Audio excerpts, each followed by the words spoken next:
안녕하세요. 이번 시간에는 좀 질문이 있어서 질문 한번 읽어보도록 하겠습니다. 안녕하세요. 영상 잘 보고 있습니다. 저는 대기업 비개발 분야 전자상거래업 및 이외 제품법에 있으면서 몇 년 전부터 개발 공부를 꾸준히 해오면서 업무에 필요한 것들을 자동화해오고 있는데요. 요청이 들어오면 파이썬을 주로 사용하여 자동화하거나 제가 업무 방식들을 둘러보면서 직접 개입하여 자동화합니다. 파이썬과 사내에 제공하는 인프라를 주로 이용하여 자동화하는 편입니다. 저는 아래에 말한 팀 1, 2 모두 경험한 사람입니다. 밑에 이제 팀 1, 2 설명이 있어요. 그리고 저희 업무 특성상 어떤 팀은 50명이 있으면서 사람이 하나의 이미지를 보내거나 텍스트를 보고 검사하는 과정을 가지고 있습니다. 이번에 랭체인 AI 에이전트를 공부하면서 제가 계속 원해오던 자동화를 할 수 있을 것도 같다는 생각에 요즘 기쁘게 공부하고 있습니다.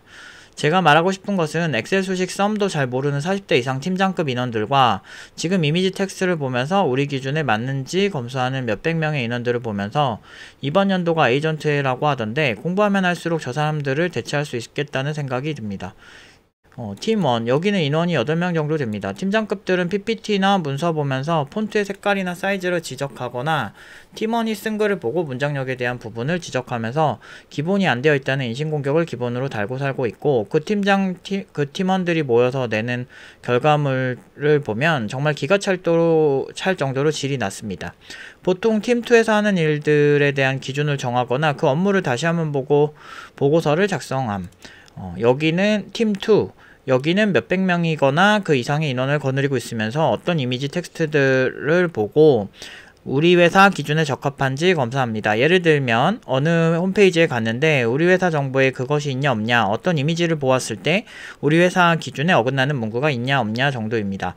저도 개발자는 아니라서 아직까지 AI 에이전트를 끝까지 공부해 본 것이 아니라서 그런데 개발자님인 노프 팀장님이 위의 업무들을 보셨을 때 이런 문과 비개발자 사무직들은 몇 % 정도로 대체할 수 있을까요? 근데 이제 제가 이거를 사실 여기엔 약간 오래된 빡침이나 이런 부분, 감정적인 부분이 느껴져서 그런 어떤 좀 선입견? 이런 게 생길 수 있는 것 같긴 한데 그런 걸 배제하고 기능적인 것만 한번 추려보면은 일단은 어떤 작품이 나오고 어떤 결과물들이 나오고 그거를 이제 컨택하는 과정이 되게 중요하신 것 같고 그리고 이제 그 윗선에 있는 분들은 검수, 그러니까 어떤 선택, 어떤 결정 이런 부분 위주로 하시는 거 봤을 때 사실은 AI 에이전트가 나쁘지 않죠. 예. 그러니까 생성형 AI를 활용을 해서 회사에서 주로 사용하는 포맷이 존재한다면 생성형 AI로 어느 정도 그 틀에서 랜덤하게 어떤 매개 변수들을 넣어서 바뀌게 한다면은 충분히 가능하죠. 이미 지금 있는 기술로도 가능할 텐데 사실 이게 사실 PPT의 폰트나 이런 거에 대한 어떤 그런 AI로 자동 완성하고 이런 거는 너무 사실은 지금 많이 나왔고 일단 파워포인트에서도 어느 정도 기능을 제공하고요. 그래서 그런 부분들이 이제 파워포인트 말고도 다양하게 기본적으로 좀 지원을 하는 느낌이 좀 강해서 제 생각에는 이런 문서 작성 위주라면은 크게 금방 대체될 것 같다라는 생각. 몇 %라고 물어보셔가지고 제가 도사도 아니고 그래서 몇 %인지는 모르겠으나 아예 산업의 형태는 대략적으로 유추가 되는 게, 그러니까 이게 옛날에도 되게 많았었는데, 이게 그 골드만삭스 기사를 제가 좀 보여드리면서 말씀드리면, 약간 그러니까 지금 말씀해주신 걸 보면 이게 좀 생각나는데, 골드만삭스 트레이더 598명 해고 2명만 남겼다라는 이 기사가 있거든요. 실제로 트레이더 2명만 남기고 개발자는 한 8,000명까지 있는 걸로 알고 있거든요. 굉장히 개발자가 많이 일하고 있는데 이제 AI로 이제 트레이딩을 하겠다는 거죠. 그래서 개발자가 사실상 AI 기술로 트레이더가 대체되는 그런 역할을 해서 제가 계속 AI 쪽이 나쁘지 않다라고 보는 게 이렇게 그 산업 전반으로 그 회사나 그 회사가 원하는 어떤 특화시키는 AI의 시대라고 저는 보고 있어요.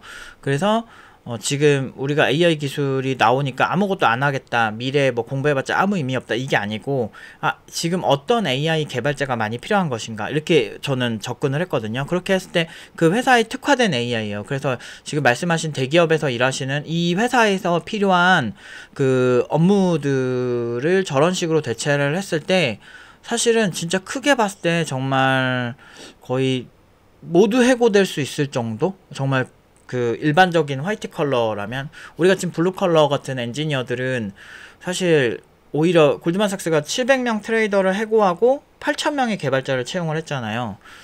3,000명이었나? 그러니까 정확하게 모르는데 1,000명 다니긴 했거든요. 그래서 그 정도 개발자를 채용을 했다는 거는 결국에는 새로운, 그러니까 업무가 체인지 되는 거죠. 그래서 그걸 관리하는 사람들만 좀 남지 않을까라는 게 이제 장기적인 생각이고요. 뭐 단기적으로는 업무 자동화를 직접 많이 해보시면 아시겠지만, 단기적으로는 뭐 바로 그런 사람들이 잘리거나 그러진 않아요. 그리고 대기업은 그래도 어느 정도 이렇게 잘 보시면, 아까도 이제 물론 이제 지금 업무 자동화 하시는 분 입장에서 되게 무능하거나 조금 이렇게 뭐 개판인, 뭐 이렇게 되게 여기서 말씀하신 것처럼 기가 찰 정도로 질이 낮은 뭐 이런 결과물들을 내는 그런 수준의 사람들이라서 되게 싫으실 수 있어요. 근데 회사가 그렇게 급진적으로 사람을 해고하진 않아요, 어떤 큰 문제가 생기기 전에는.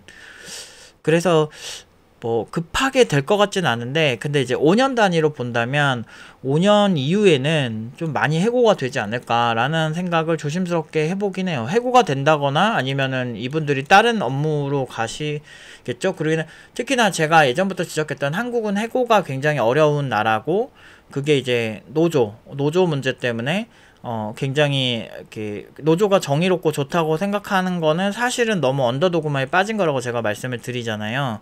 근데 어쨌든 우리나라는 그런 노조 파워가 되게 세고, 이제 개발 못해서 해고를 하는데도 막 소송을 걸고, 굉장히 힘겹게 개발 못한 사람을 해고하는데도 굉장히 힘겹게 해고를 해야 되는 그런 되게 슬픈 상황에 직면한 나라거든요. 그래서 이제 이렇게 그러니까 빅테크들은 그래서 해고를 되게 잘하기 때문에, 해고가 되게 쉽기 때문에 정말 이렇게 질이 낮은 문서를 이제 만드는 그런 이제 월급 루팡님들, 그런 분들이 이제 많이 없다는 게 장점일 수 있죠. 왜냐면 못하면 바로 잘려버리니까. 근데 그렇다고 해서 인생이 끝나는 건 아니죠. 어딘가에서 내가 해고됐다고 해서 그 회사의 취향에 안 맞는 거지, 내가 꼭 다른 회사에서 못한다는 그런 보장은 없으니까. 근데 어쨌든 그런 여러가지 정황으로 봤을 때 아마 그분들 5년 이상은 무조건 버틸 것 같아요. 이렇게 해고가 쉽지가 않아요. 한국은 해고가 쉽지가 않아서, 뭐 저는 이제 학생들을 교육해서 이렇게 많이 보내는 입장이고, 어떻게 보면 근로자 편에 더 서야 되는 입장이지만, 오히려 학생들에게 항상 해고될 수 있다라는 생각을 하고, 미국 개발자처럼 항상 정진하고, 왜냐면 내가 항상 언제든 해고될 수 있다면 언제든 이직을 할 수 있는 마인드가 돼야 되고, 그렇게 어떻게 보면 나쁘게 보면 기회주의자 같은 느낌으로 비꼴 수도 있겠지만, 그런 마인드가 결국에는 괜찮아요. 왜냐면 저는 프리랜서 오래 해서 해고의 개념이 없잖아요. 계약직이잖아요. 그런데 항상 이 계약 끝나면 그 다음 계약을 가기 위해서 항상 워밍업을 하고, 오히려 더 불안불안했죠. 대신에 페이는 더 많이 받았죠. 뭐 그런 게 나쁘지 않았어요. 저는 되게 괜찮았고, 항상 내가 이 다음에 갈 수 있게 항상 노력을 하죠. 그러니까 사실 그렇잖아요. 우리가 이제 동네에서 조금 이렇게 실력이 많이 떨어지는 의사분들 이렇게 만났을 때, 그분들 처방 하나에 우리가 잘못될 수도 있잖아요. 잘못된 약을 먹어서.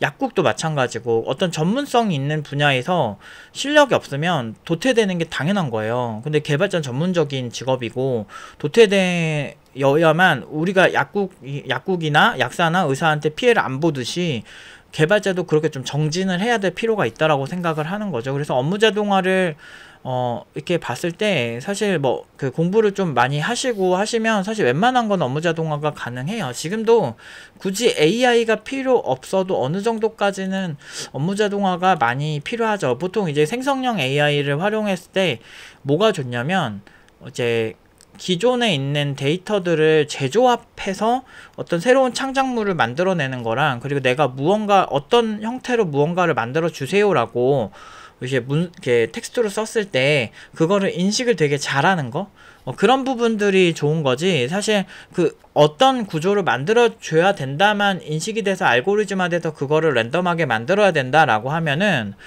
그런 부분은 사실 지금도 그 전에도 AI 이전에도 어느 정도 있었어요. 그 하는 게 어렵진 않고. 그러니까 AI가 대단한 건 이거를 가지고 어떤 걸 만들어낸다, 이것보다 저는 더 대단하다고 보는 거는 어떤 구문을 입력했을 때 그거를 얘가 인지한다는 게 저는 더 대단한 거죠. 그래서 예전에 시리 같은 경우도 처음 나왔을 때 혁신이다 막 그랬는데 음성인식이 잘 안 돼서 사람들이 많이 안 썼잖아요.